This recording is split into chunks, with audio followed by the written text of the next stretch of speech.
Welcome to the Newswire. Glad you're here. Glad you're joining Alex and I, producer Alex. Good morning, Alex. Happy St. Patrick's Day. A happy St. Patty's Day. Did you do anything? I didn't. I did not do anything Today. Well, it's Well, still starting for me. It's 9 a.m. Like Well- for you, it's already noon. You could already be a pitcher into green beer. I mean, who knows? I know a lot of people that did it over the weekend. Yeah. We went to a soccer match yesterday, USL Spokane. They had two games over the weekend. Women's played on Saturday. They won 3-2. Men played yesterday, their first of this spring season. Right. They ended up drawing 2-2. But it was fun. We went to a hockey game last night. Yesterday was my wife's birthday, so we went out to dinner for that. And this is what I realized. I don't own any green. I have like green pants, but I don't own any green shirts. And so it was interesting. Like, I don't have much for green to wear. It's like, okay. I don't eat nothing like that Celtic green. I have like some dark Kelly forest green is what it's Kelly called. green. Kelly green, yes. Yeah, I don't have any. I have a lot of dark forest green stuff, but no right. Kelly green either. All right. Well, I got to work on that, I guess. All good. Anyways, but here's what we're to talk about today. It's a lot of unending. It's much of the same, but yet really kind of what's going to come. And so just kind of, I would say, a brief synopsis, kind of what's going on is we obviously have the tariffs. We have the tariffs, whether they're in place, they're suspended, they're going to be in place longer. We have back and forth with Canada. We have, potential ceasefire and or negotiations with Russia and the Ukraine. I saw this morning, Ukraine is starting to pull back some of their troops. On top of that, we have this growing overall concern about the economy. We've had layoff situations. We've had obviously those layoffs, rehires. We have people that are starting to be very concerned. Stock market is off some. I think the number is around 15-20% off its high. Yeah. It's kind of stabilized here for a little bit. We have the Federal Reserve that's talking about what do we do with interest rates. We had an inflation report came out last week that inflation is only up 2.5%. Still above the 2% the Fed would, like, but much better than the 3, 4, 5 runaway that we had over the last several years. Yeah. So here is all of that. And the big question. I know you want to take off and run with it, but here is the big question. Are we better off or worse off as it stands today? I mean, yeah, it's a transition period. I think you see that with a lot of new regimes, that come in trying to implement their own policies, right? So to me, it's pretty standard. I mean, you saw the Trump pump in November, right? Trump pump. That, as they called it. Yeah, he won. I think it was like right after he won the election, all assets, whether it was traditional stock market, crypto, everything kind of like hit its all-time highs then. And so you saw that big surge in the markets. And now, you're getting a lot of uncertainty with a lot of the, you're reading in the media about the different tariffs that are coming out with Canada and Mexico and Europe and China. But those, as you see it, like we always talk about, they seem to be more of negotiation tactics, that things that are long lasting, that are going to be in place for a long time, and they're scaring the markets. Economically, I mean, everyone, I think it's a lot of fear-based media talk of like, we're going into a recession. I don't, especially when you see who are reporting on and writing the stories. Yeah, I pay attention a lot. I know, like because when we do research each week, I pay attention more now than ever of like where I'm reading these articles. Let's just. Yeah. I need to restate something. I was incorrect. We're 10% off of our stock market highs. Stock market was around 45,000. We're just over 41,000. Bitcoin is about 20% off of its highs. But this idea of, oh, is this just what's going to happen or not? And I happened very much over the weekend as we were going through this, looking at different stories. I think even you might have sent a story to me and it was written by The Guardian. And I'm like, well, of course, that piece of media is going to make it seem like Trump is going to, we are just days away from being in a worst Great Depression, worse, not worse, Yeah. worse Great Depression. That's, what seemingly having CNN was very interesting. They came out with a report talking about how, politically, our confidence in the two parties, and they reported that, Democrats are just taking it straight on the chin. They're at like a 27% approval by their own party. Yeah, real tough. Republicans, it's low too, but this idea between the AP, the consummate, very liberal media over the last several years that have been identified as being, I'm going to put story mongers to a propaganda that has been established and or admitted. Now, that's not me making that stuff up. That's people that have verified that. It's very hard to take them as anything other than extremely slanted. Yeah. To your point, go ahead. Yeah, and you got to look at the data. I think I follow two gentlemen that have been in investing world for, I think, cumulatively around 60 years that I trust. And it really falls. It's kind of around like M2 money supply, which is the amount of money that's injected into the economies around the world, which is it's stagnant. So that has gone up, which indicates that there is going to be a big, bull run or bull movement coming in all markets, traditional markets. You mentioned Bitcoin, crypto, digital assets. And then there's the Fed. We've been through a period of quantitative tightening, right? And probably longer than we should have been because of this 2% inflation mark. But if you go, there's a website called Trueflation, which has been deadly accurate on the inflation number. And the true inflation number is like 1.47. It's actually below that number. And they predict when the CPI comes out and all those things, that they've been right like 90% of the time. And so my thinking is we're going to get a Fed, because the Fed speaks this week, I think on Wednesday, that's dovish. That is going to lead us into quantitative easing, which is positive for markets and investment opportunities. And maybe it's because I'm a natural optimist and I want to believe that, these assets are going to go up, over the next, Q3, Q4 of this year. But I don't know. I feel like maybe we're in for a little bit more pain before that. But at least that's my take, is you might see the Fed take a step back here and go, we might need to cut interest rates to let this market breathe a little bit. Here's my question. If we had to establish what creates a better consumer economy, just give me some very tangible identifiers of a better consumer economy. Strong jobs market. I think that's probably one of the first things. Okay. So there's low unemployment. Yeah. Which technically it's pretty low. Well, unemployment is historically low given around 4%. Yeah. So it's relatively strong. And then I think it varies dramatically by sector. And that's one of these rebalancing factors that people don't want to admit that. Okay. So unemployment. All right. What's another one that would to you signify a healthy consumer economy? I have two more. The second, which is in total tandem with the strong jobs, is also the average medium income. So how much people are making, that being strong. And I don't know the number. So is that a gross number higher or a relative? Like there's a relative, I can't remember the name of the index right off my top of my head, but it equates the value of a consumable to $1.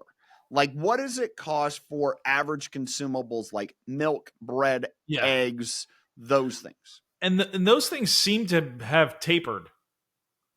I'm not hearing much about an egg crisis or milk grocery prices. I was at Costco I happened to go to Costco I on was at Costco. Friday.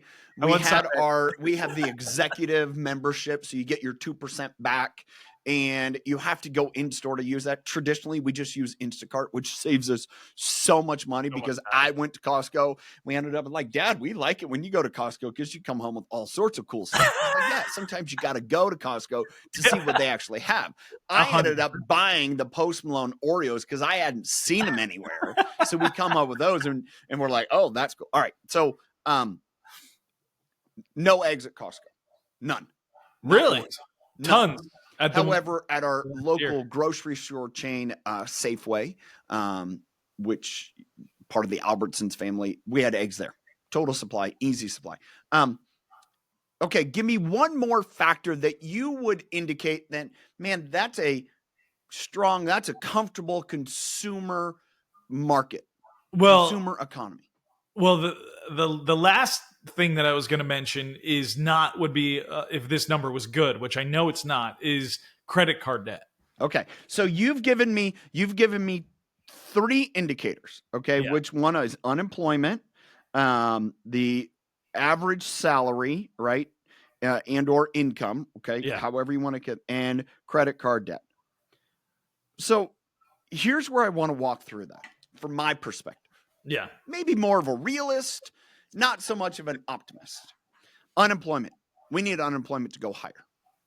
We need unemployment to go higher, in my opinion, in order to cause that rebalancing. We have way too many tech people in our world because AI is, as we get better, they're eliminating their own jobs. But what do we not have? We don't have enough blue collar factory production. We don't have those. Okay, so just make a mental note of that one. All right. Number 2, you said salary. I come back to the value of a dollar. In our history, the value of the dollar is probably the worst now that it's ever been. Yeah, it's based upon, if you look at the price of gasoline. I'm just going to use $4 a gallon. That is historically, over the last 30 years, at the highest level. Highest. If you look at the price of eggs, if you look at the price of, other consumable products, it is higher than it's ever been. The value of the dollar is less than ever. So you can make $100,000, right? But if you equate that back to 2019 dollars, that's equivalent to like $65,000 to $70,000 over a 5-year period. It's changed that dramatically. Okay, so the first one, we need it to go higher, in my opinion, to rebalance where people work and actually get them into jobs that we need, that are healthy for our long-term economy and or stability as a country globally. Average, we need to rebalance the dollar. And then the last one, which you identified, we have the highest short-term credit card debt ever in our history. Yeah. Ever. Now, I could go back and say, all right, well, Tyler, you just said the dollar's at the lowest value that's ever. Yep. So those go hand in hand. But here's the other indicator that I think is most alarming. The default rate of car loans, mortgage loans, the past due indicator on credit cards, all are creeping up higher and higher and higher. Yeah. Okay. So all of those are being established as that's what's going on. That didn't happen in the last 60 days. Yeah, that, of course. Yeah. That was a building over the last 4.5, 5, 6 years. I go back to Trump. The worst thing we ever did was just dump economic stimulus money into the economy. Tons. The PPP, great. I get that. That helped. But just giving people money to just go blow and spend did nothing to it. It made those 3 things that we talked about, the unemployment, the average income, and the credit card debt, go up. Yeah, that was Trump. That was him. And it was included in Biden. And I believe, and I wrote this down, and I just want to take this into consideration. We can't do the same things and expect different results. What definition of insanity? Yeah, I mean, that's been kind of, people pointed it. So if Trump gets elected, I'm going to say hired, he gets hired. because he pitches to everyone. This is, what you're saying. You want lower price food. You want lower price consumables. You want better economic stability. That's what he got hired for, right? He got hired on better global stability. Get us out of wars. Stop just, feeding the war machine. Help us cut excess waste. All right. Well, he's doing those things. And unfortunately, people that are just like, oh, I don't want my life to change. You can't do the same things and expect different results. Yeah. I saw this. I sent it to you. There was I don't know when she was on, but there's an author, Beta Ungar Sargon. I may have gotten that wrong, but she is the author of the book Second Class. She had an interview with Bill Maher. We'll make sure we get that in the show notes. It was phenomenal. And this is what she shared that I just thought, man, it makes so much sense. Is, 30, 40, 50 years ago, when we were strong into the Industrial Revolution and we were towards the peak of it, we were the American machine, right? We had post-World War II, we had all of this manufacturing, and we were manufacturing at a global pace, setting the kind of the front line of what it means to be a manufacturing country. And over the last, I would say 20, 25 years, so much of that manufacturing has gotten sent to China and other areas, specifically China, other areas of the world that don't have this stringent regulations environmentally, from a labor, from all of those things. And yet we continue to consume from them. And this lady made the point, which I agree entirely. It's kind of like, it's kind of like the whole environmental air quality stuff. Mm-hmm. Hey, we need everyone to drive electric cars because that is better for our environment here. Okay, we can measure. If we put a big old dome over the United States, we may have less emissions.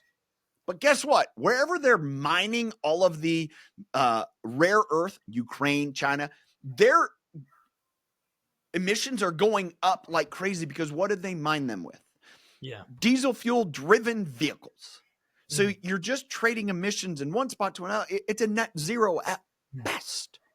And so I look at this, and as she shared, is one of the main drivers of tariffs is to put more manufacturing back in the U.S. because we've allowed China beat us to the bottom, and they just have horrible work conditions, pay people nothing, communist society, and we are going to run the American manufacturing business out of business in order that we control it, and that's how we're going to control the U.S. And Trump has said, all right, we got to lower prices. Well, let's go about this by we got to take care of the energy thing. We got to stop people just endlessly consuming. Yeah. If the consumer confidence goes down, that's a great thing for our overall prices. Yeah. That's economics. So I'm going to pause. I'd love to know kind of, as we're chewing through this, your thoughts in regards to, we're talking about the stock market, we're talking about tariffs, we're talking about the Fed, we're talking about inflation, and give me your take. Yeah, it's great. It's complex, right? Because there's so many different factors that go into the U.S. economy, including like a global economy. And you're right. Trump wants to bring auto manufacturing back into the U.S. All manufacturing. SoftBank is investing a ton of money to build, facilities here in the U.S. So you are seeing that, the start of that. The other thing, and I don't know if the markets are trying to predict the future, right? These are the prices they think they're going to be at 6, 7, 8, 9 a year from now. So it's like, is that priced in, or are we going to be in shock for a bigger downward trend? I don't know. It could be if we get, I guess, the Fed stays tight. They don't cut rates. If, we go into, there's increase in job loss, prices stay high. I think everything you're saying that Trump is trying to do, peace talks with Ukraine and Russia, I think is a net positive. I think that will only help the markets. Yeah. I think just because we did see such a stock market rally and a bull market over the last 2 years, 23, 24 into now, and into this all-time high, there's always room for you don't stay at those levels fully. But I do think that in this correction, if you have not financial advice, but I do think if the correction continues, if we continue to go down, it would be a great opportunity to invest into things, into assets. Yeah. Well, here's the thing that I will state it right now. It will, based upon the industries that I've been involved in and go through, contraction leads to the best source of innovation. Yeah. If we want to necessarily get the next step forward for so many ways is that we drive through this contraction, because it's going to make people think, well, I can't keep doing it the way I've always done it. And that's good. That's going to force leaders to be better. That's going to force, businesses to be better. It's going to force so many factors to be better. And I look at that from a, perspective that, man, if we focus on that, we will end up having a more stable economy. Right. That we're afraid to do the hard thing being, I don't want it to be, I don't want people to lose their jobs. I just don't. Well, it can't work like that. Yeah. Like, you just take an example. You mentioned auto manufacturing, other industries that Trump has already made agreements with them. Hey, come into the U.S. Yeah. What does that do short term and long term? I mean, it would create more jobs. Yes, short term. And if you're building those facilities now, that means it takes jobs. It takes construction workers. It takes electricians. It takes plumbers. It takes, excavator. It takes all of that. Well, what's the industry we need the most people to get into? Get out from behind your desk and go pick up a shovel. Yeah. Guess what? You're probably trying to just barely get by, making less than middle class wages, which, if that keeps going up, like, I think the average now in the U.S. is like 88, 90,000. Yeah. Somewhere around there. Average household income. Yeah. Yeah. Whereas, like, you look at construction workers, you look at tradespeople, they're making well over six figures with no, advanced degrees. None. Yeah. They'll have trade degrees, they'll have, apprenticeships, but it's like, quit telling people that, these losing jobs are going to ruin our life. Well, losing your job may be the best thing for you and your family. Yeah. It's a hard, South Park had an episode maybe like 2 years ago. They predicted this. It was like all the, the plumbers, the electricians, the blue collar workers became like over the world. No, became like billionaires because no one knew how to do anything. Well, that would be, to me, hilarious. That would be great, especially in our society, where, here's the difficulty. We don't have people that are joining those industries because our society has yet to say that's what's most valuable. Yeah, the money's there, but everyone's mouth and everyone's talking. And I go back to this little clip that I watched with Bill Maher and Betta Ungar Sargon. She goes, here's the difference. In the 70s, the money, the large money was controlled by the middle class. Mm-hmm. And now, as we've sent that offshore and we've devalued what they mean in a, hard dollars and also in our society, it keeps getting pushed to the elite. Yeah. Now, why don't we drive that back towards the people that are doing the work, that can build the business there and understand the real estate barons, the finance barons, the stock market that couldn't be any more, I would say, disconnected from reality. Like, when I have friends talk about the stock market, it's like, dude, it is meaningless compared to what's going on in everyday world. And I think a big factor, the reason why that is that we have this, I'm so fat, I got so much money, and you're making more money, but you're able to do less with it. Yeah, because the dollar's weakened. The dollar, it feels that way. You could have $1 million now, which I felt like growing up as a kid in the early '90s was so much, right? If you had $1 million, and then you look at home prices, in certain areas, especially California, New Jersey, out by you, probably the prices have gone in Washington. It's like $1 million doesn't get you a lot. No, you're just like, what the hell? And I look at, we've lived here in Washington 15, 16 years.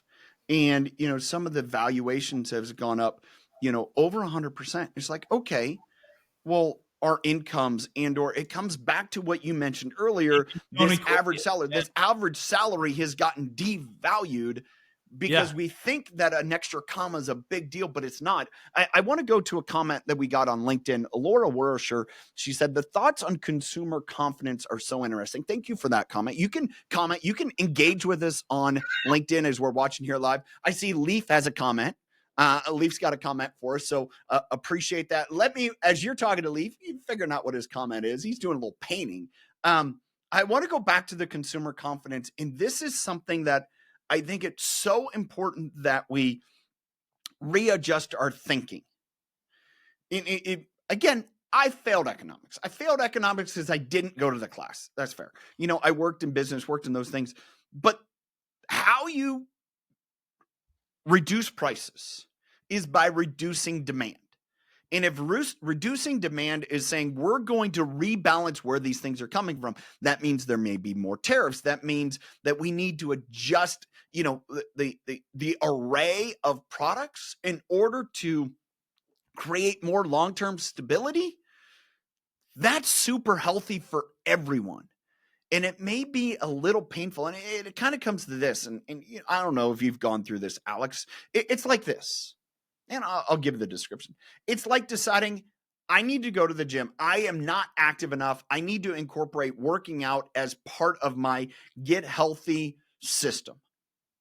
And if you haven't done it, man, you are freaking sore. Things hurt. And if you said, oh, it's sore, it hurts, it shouldn't be like this. If you're working out, if you're going to the gym, it should be rainbows and butterflies and sunshine and just everything is wonderful. Then you're not working out hard enough, and it's going to take you longer to get a result.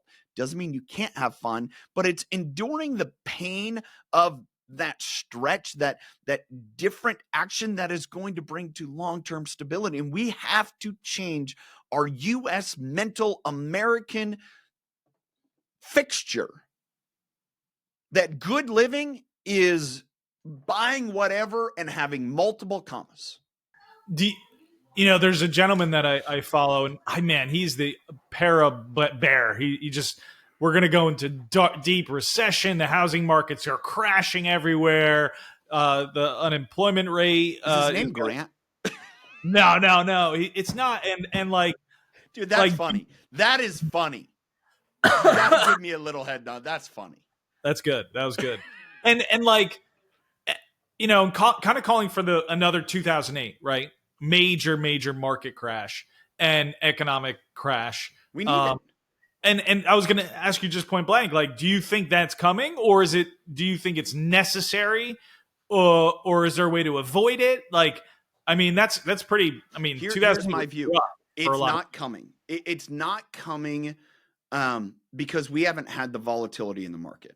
Let me give you my perspective. So my perspective in that period, I was a nutritionist for dairy cows. I'd had my own business for a couple years. I had, good success, 06 when I started my business, to 08, grew my business.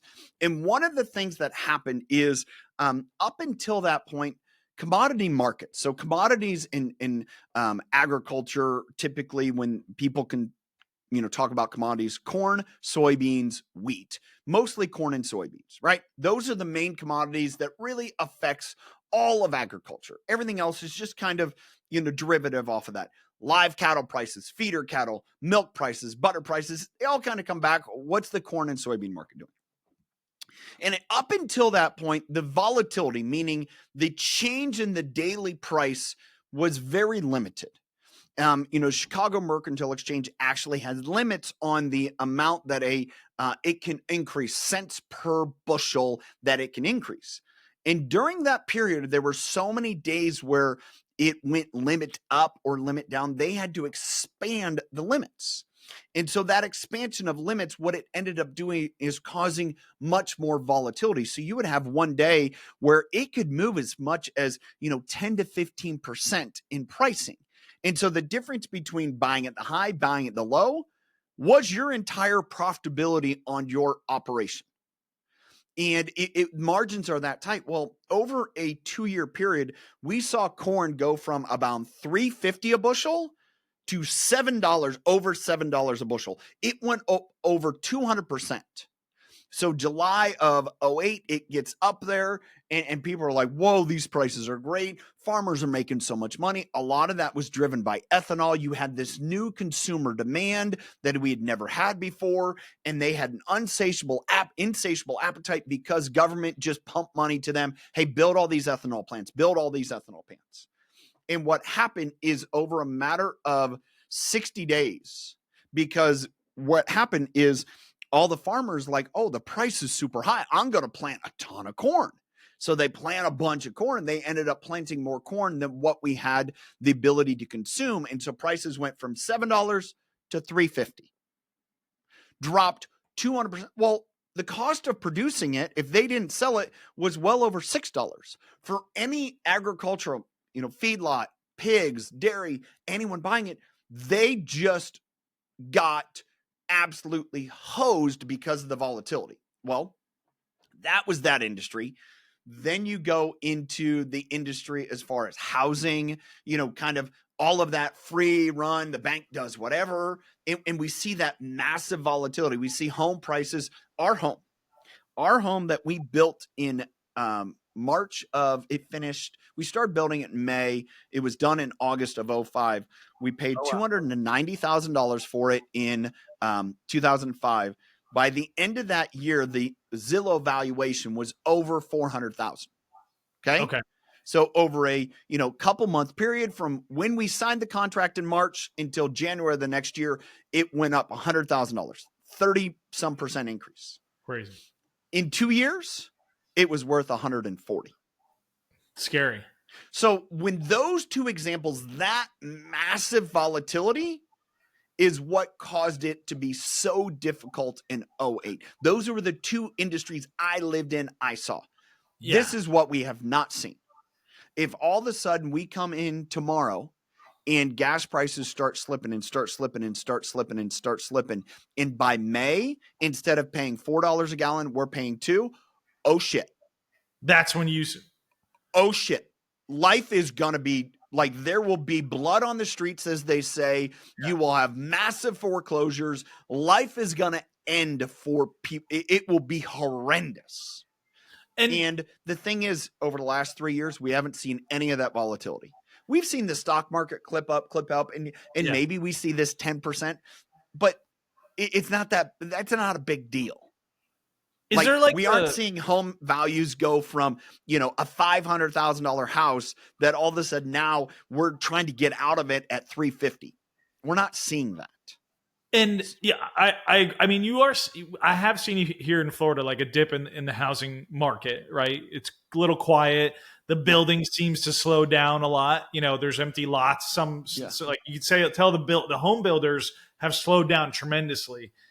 And so I guess that's my question to you. Is there like this stagnant, like just a slowdown where we have to see what happens and how Trump's policies and the Fed, all the things that Doge is trying to do, play out till they can ramp production up again?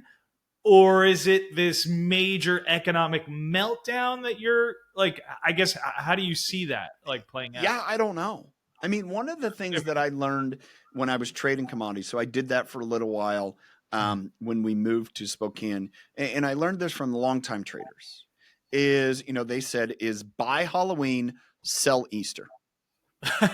Yeah. And they held on to it, those seasonal timings. And, it was like people like to take their profits the end of spring, in second quarter, and just kind of ride out the summer, have an easy peasy summer in the Hamptons, come back in the fall. And those are things that if we could see a stock market play, especially the professionals saying, hey, let's take our profits. Let's see what kind of happens.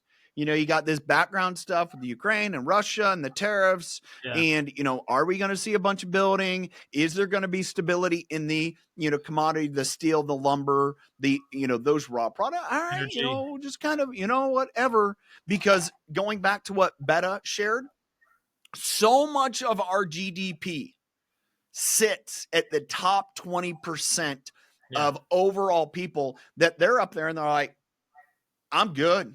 Like the volatility level is fine. I've managed our interest rates. We're fine. There's enough margin. We're fine. Everyone paying the price is that middle class where things are tight. That's where all the foreclosures, that's where the car loans past due, car loans, all of those things, credit card, all of that stuff lies. That's typically not the people that are in the top 20%. Yeah. Now, don't get me wrong. Just because you're only making $100,000 a year or you're making $5 million a year doesn't mean one is more financially stable than the other. Both of them can be extremely how you spend your life. Yeah. It depends on how you're living. Yeah. And so I really look at what's going to happen here is, man, I hope we see a sell-off. It'll be good for everyone. It'll be good for everyone because you'll see money flow into different areas. Yeah. And as you mentioned earlier with the M2, there's a bunch of cash sitting and saying, where are we going to put it? Where are we going to put it? Where are we going to put it? Where are we going to put it? Because there's not enough confidence to say, man, that makes long-term sense from the Jamie Dimons or the Warren Buffetts or the Ray Dalios that are kind of like, hey, we've been down this road before. Like, none of them are coming out and saying, man, buy into this. Buy into this. They're hold on to hard assets, hold on to land. Yeah. Gold, whatever else is like, hold on to something hard. Man, you got the whole family parade today. It's a family. It's a family podcast. I mean, it's all good. It's good. No, I agree. I think we'll have to see how it all unfolds. But like the headlines, if you read, we're sharing so many headlines.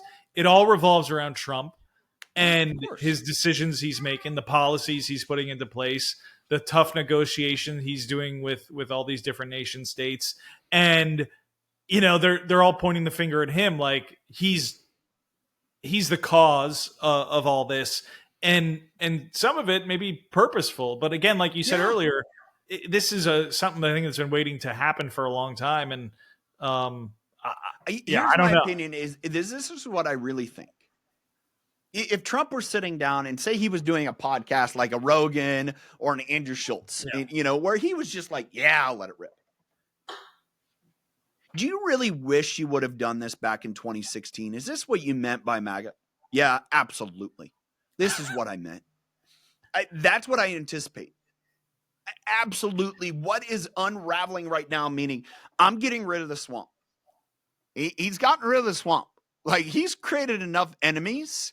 And you look at people in his cabinet, those aren't long-term sitting here, I'm, up in my ivory tower, long-term politicians.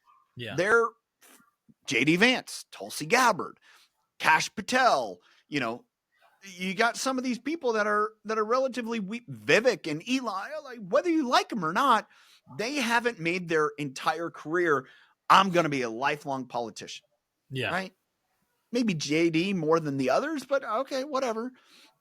And I look at this stuff that pulling the Band-Aid off, like, no, we're not going to let the rest of the world take advantage of us because that's what they've done. Okay, you got to stop and realize, yes, they have. They have. You mentioned this extreme volatility in, like you mentioned gas, right? If you start to see that number start to drop dramatically, you're saying, right? Gas prices. Yeah. Is that the signal that you want to warn people? Like, what are the tea leaves, we should be reading? In my opinion, hey, I'm not a financial expert. I'm just sharing from my experiences based upon what I saw, and what made life so difficult is when you see extreme volatility, that's when all of a sudden, it's going to be painful. Because one of the things that happened back in those days, and again, in agriculture, is when you had in so many agricultural businesses are heavily leveraged. It's the only way they can operate. Yeah. And, if you're on a dairy farm, for example, most of those notes, revolving notes, are renewed each year.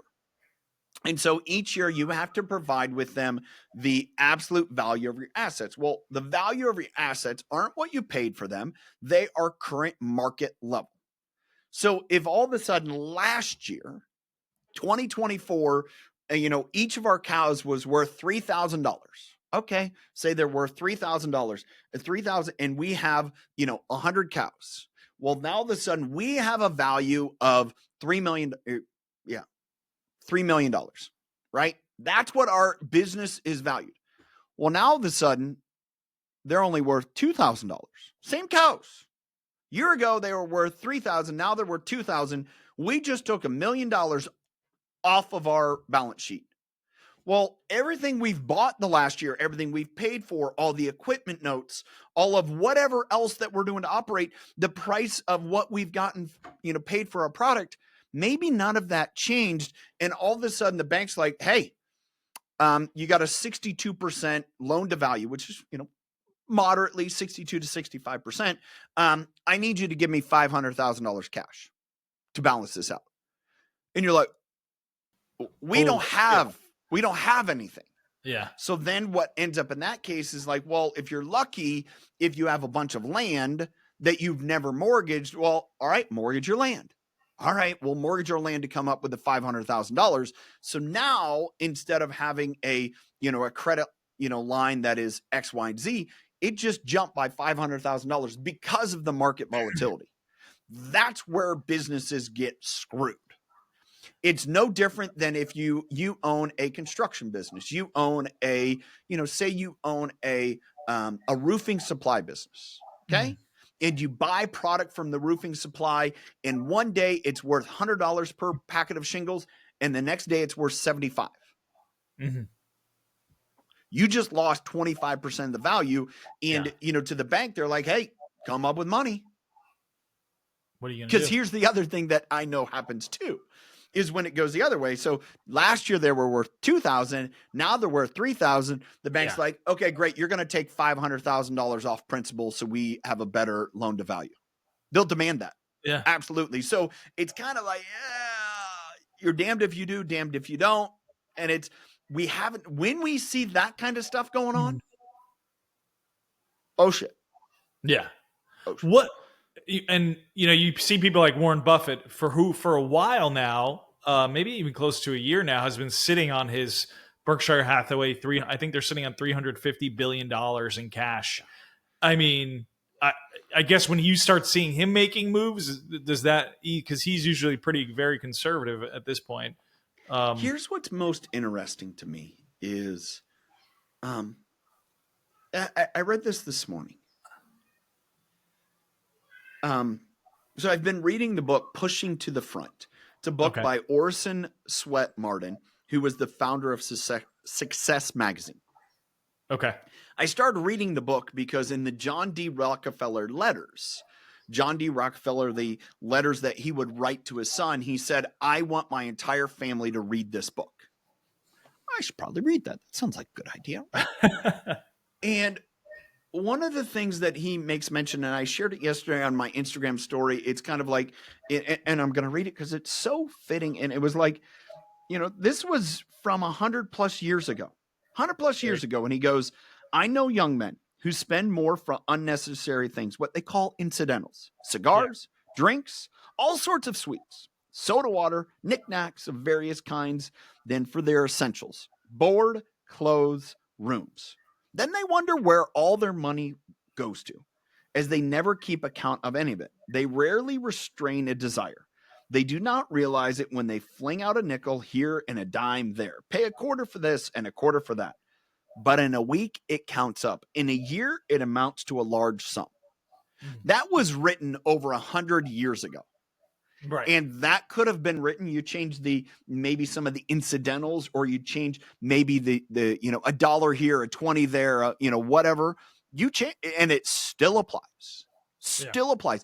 And this is what I read in that excerpt this morning. He goes, the thing about money is it has no value unless it's working. Mm-hmm. Ooh, okay. Well, let's stop and think about that. He talks, make sure you save money. He said it was kind of funny. He goes, the best way to save money is creating a life insurance account, like a cash balance life insurance. It was so funny, like 120 years ago, because then you're forced to do it because you got a bill. But Yeah. you end up saving money because it's hard to save money unless it's a bill. And you think, oh, well, I'm saving for myself. It's kind of revolutionary. Well, anyways, he goes, money has no value unless it's working. Right. Oh, all this money sitting on the sidelines is not doing anything to help our economy. Not doing a thing. It's not investing in your business, not investing my business.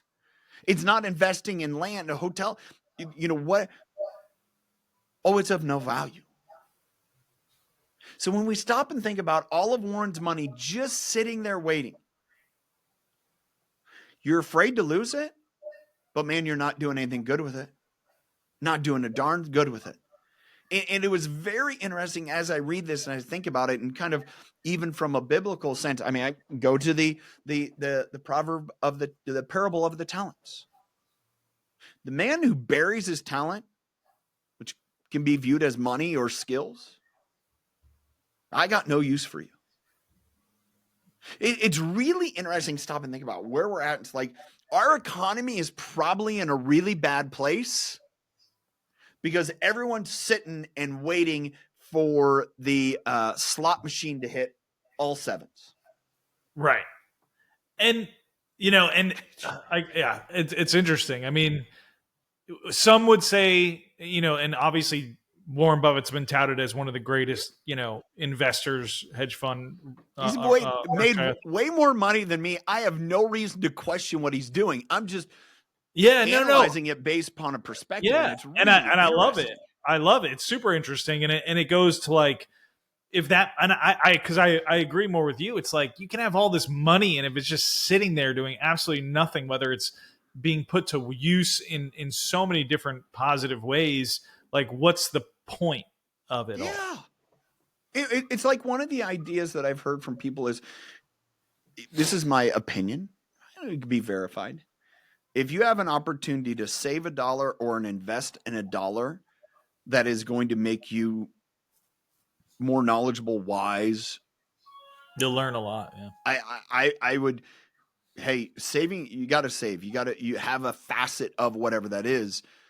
But if you're not willing to invest in yourself, man, who should be? And again, it's a very interesting concept, and it comes back to this financial piece of, and I want to, again, thanks, Laura, so much for your comment, but this idea of consumer confidence, if we can reduce our consumer confidence to where we're not spending money on knickknacks and it's instead we're focused on the essentials, we're going to be a healthier economy all the way around. Yeah. I wanted to end with, I know your son, we spoke about this before, got into, trading, and have you had this discussion with him? Like, or how is he feeling? I'd love to hear from he person. And my wife both kind of, she was investing in meme coins. He was, doing some kind of stuff in the stock market. He said everything, it just kind of, he's almost lost, allure of it because the market's not going up every day. It's like, right. Okay, dude, good lesson for both of you, my wife and him. And it's like, it is what it is. And, I look at that to say, again, I hold on to, I don't want him to lose money, but if he loses money now and learns, he'll be way better off. It'll be an investment in his education. Yeah. So learn, buddy, limit what you put in the slot machine, but be willing to learn. It's a good, and I've been involved in investing probably for 7-8 years now, and just tons of lessons. I think there's an article that was written several years ago that the wealthiest investors are dead, meaning that they kept it very simple. They dollar cost average into things that did well, that they're known to do well. And then they did no trading or anything like that, and they ended up making the most amount of money through time, basically compounding. And they're dead now, so that all went to their family. Yeah. And that was like, I was like, yeah, that's kind of what I've done. Is I learned a lot. I simplified everything, and I'm chilling. There's an attribute, and some people rip him for it. And again, there's a difference here. It's not a perfect ideology. People rip Trump because of the number of times that he's gone bankrupt, right? Boom and bust, boom and bust. There's an element where embrace that. Not skipping out on credit, not saying that, right? And I guess there's some ethical balance to it, but it's also be willing to risk it. Be willing to, if it's investing in yourself, investing in a business, investing in, hey, if I could learn this or that, investing in yourself, always put it on red, put it on black, and go. 100%. And the worst case scenario, you learn. Yeah. And I think it comes back to, and I've been long talking to a lot of my friends about this, and, we'll end up probably, I think there's enough interest in kind of myself and others, our reaction to rejection or failure. Which drives you? Is it rejection or failure? And it's been very interesting as I went through a training from someone. I have asked my friends, asked a bunch of people, do you have a more, like if I say, ooh, rejection or ooh, failure, which do you respond more viscerally to? Oh, I hate that. And it's really interesting because I think there's an element of both in a lot of people, but yet I tend to find there's one or the other for more. And, it's also, I think part of that comes to risk, and we've gotten way off topic compared to the economy and all those things. Before we end, I do want to say this, as we're almost getting top of the hour. We've been here. Great long discussion. May 7th and 8th. The Impact Driven Leaders Summit will be in Spokane, Washington. Again, May 7th and 8th, the Grand Hotel in Spokane, Washington. Would love for you to be there. Go to idlsummit.com to buy your tickets. You can buy a table, bring an entire group of people with you. You can join our VIP session where we're going to have a special dinner, where we're going to have very, very intimate, close time with each of the speakers, actually being able to interact directly, ask them questions, Q&A sessions, and a very small, less than 20 people will be a part of that, or the general admission, be in the room. And again, that's pretty intimate. It's 120 people or less. So I hope you will be there. Thank you for watching today. Alex, any final words? No, thank you so much, Tyler. All right. This is a great conversation. Until next time, choose to lead with impact.